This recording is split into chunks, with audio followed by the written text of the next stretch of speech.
En 2014, il avait été élu à la faveur d'une fusion de listes. Cette année, Stéphane Cassarini part de nouveau avec sa propre liste, mais il compte cette fois-ci profiter de la vague verte. Il est investi notamment par l'Alliance écologiste indépendante. Grasse compte 50 400 habitants.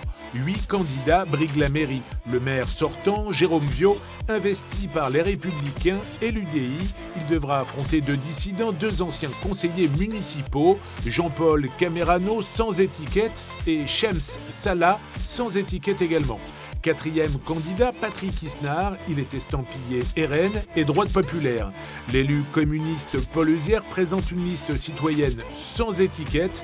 Pas de couleur politique non plus pour la liste de Grégory Routier. Pierre-Marie Carlier lui mène une liste PS.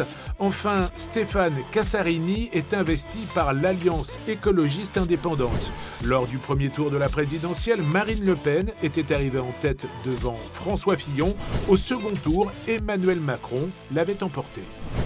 Stéphane Cassarini, bonjour. Bonjour. Alors vous êtes en guerre contre le maire sortant, une guerre politique mais une guerre juridique aussi puisque vous attaquez au pénal pour mise en danger de la vie d'autrui dans l'affaire de la contamination de l'eau potable ici à Grasse. Pourquoi ?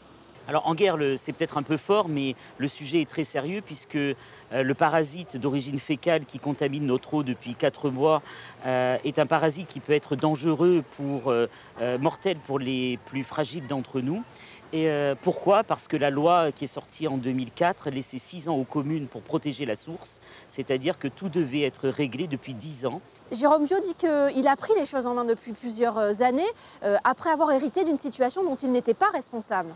Le périmètre de protection immédiat, la clôture a été posée il y a 15 jours à peine. Donc on voit bien l'inaction du maire en question. Mais il a financé aussi en urgence une usine de décontamination et c'était aussi une bonne solution pour vous ? Ce sont nos impôts qui vont financer cette usine de décontamination. Et c'est là où on voit qu'on marche sur la tête, puisqu'on va payer 3 millions d'euros pour construire une usine dans un site Natura 2000, alors qu'il aurait été si simple de protéger la source et d'éviter la contamination. Le projet Martelly, ce complexe qui prévoit un cinéma, des logements, des commerces, vous êtes beaucoup ici à Grasse à dire on n'en veut pas. Est-ce que vous irez jusqu'à l'annuler ou simplement réduire la voilure ?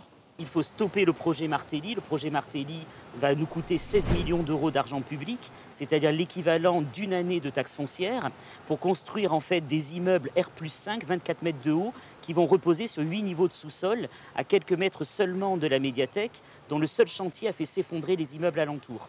Combien coûtera cette annulation en termes de pénalité qu'il faudra verser aux promoteurs ?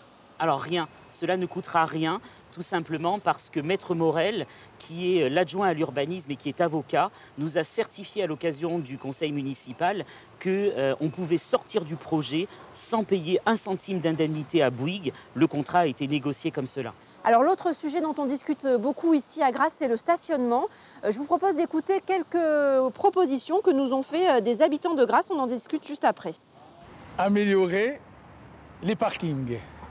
Avoir quelques places, si ça serait bien, parce qu'on n'a pas de places gratuites, il n'y a que des places payantes. Beaucoup plus de navettes pour les gens, pour qu'on puisse circuler aussi gratuitement, pour les bus, les personnes handicapées et tout ça. Alors lors des dernières élections, vous avez surnommé Monsieur Parking, vous proposiez déjà des places gratuites. Ça veut dire que c'est aussi une promesse que vous faites cette fois-ci aux électeurs. Effectivement, si je suis élu maire, 1800 places de stationnement gratuites en centre historique. Le lendemain de mon élection, c'est le seul moyen de relancer le centre historique. Merci Stéphane Cassarini d'avoir répondu à nos questions. Merci à vous. Il se dit apolitique et c'est sa première participation à une élection. On a rendez-vous maintenant avec Grégory Routier, le propriétaire de l'ancienne prison de Grasse. Grégory Routier, bonjour. Bonjour.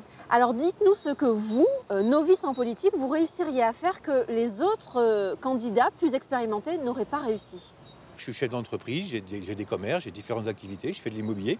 Donc je connais bien ma ville, je sais ce qu'elle a besoin, ce qui lui manque. Mais ça a été quoi l'élément déclencheur pour vous ? À quel moment vous vous êtes dit il faut que je me lance en politique ?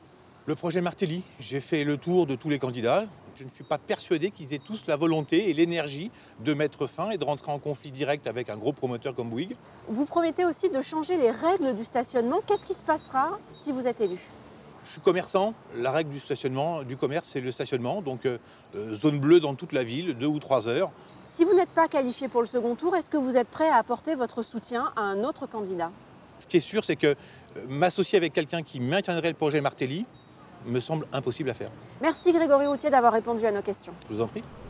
Et ce tour d'horizon grassois ne serait pas tout à fait complet sans vous parler des 2 derniers candidats, 2 anciens conseillers municipaux de la majorité qui se présentent face au maire sortant.